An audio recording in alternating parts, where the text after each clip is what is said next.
Hello, my name is Martyn and I am the Bishop of Leicester, and I'm making this little video to say a huge thank you to all of you who have taken part in the Bishop's Children's and Youth Council conversations in recent weeks. We've had some 227 people across different schools who have taken part in these conversations, giving your views on what we need to do both in the church and in our schools to care for God's creation.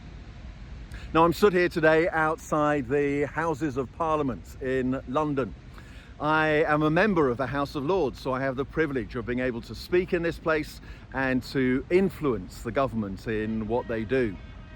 And I've travelled here today from Leicester. I've travelled down by train. I've then cycled across London in order to get here to the Houses of Parliament, just trying to do my little bit in caring for the environment, even through the way I travel. I didn't, however, take a hoverboard to get here, which was one of the ideas that one of you came up with in terms of how we might care for the environment a little better. But I loved the different ideas that you all came up with. I've read the report with real interest. And I want you to know that we as a diocese take this really seriously. So I want to introduce you to a colleague of mine whose name is Adam, and he has now been employed by the Diocese of Leicester to help us try and achieve the goal of net zero carbon emissions by 2030. That is to ensure that we care for the environment all around us by not releasing pollutants into the environment.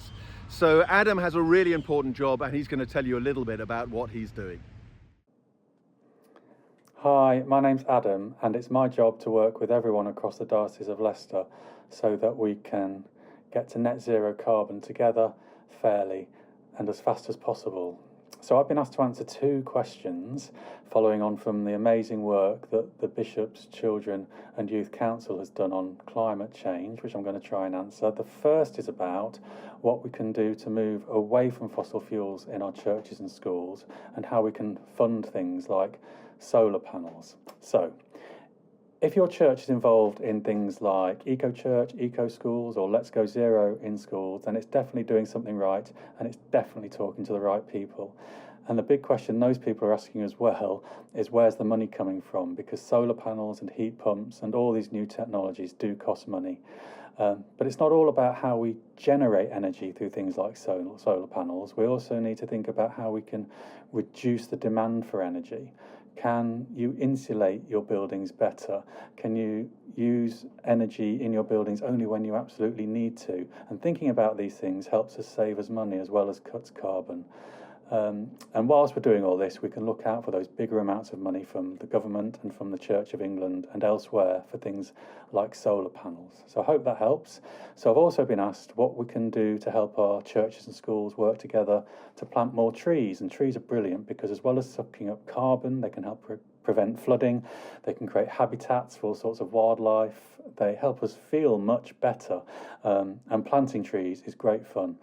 And tree planting is even better when people of all ages come together, because it gives a real sense of community as well.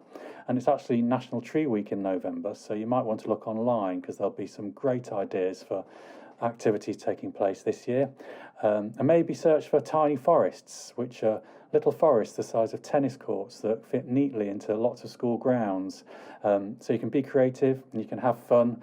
And your enthusiasm will be contagious, and you'll feel all the better for it, and the planet will be all the better for it too.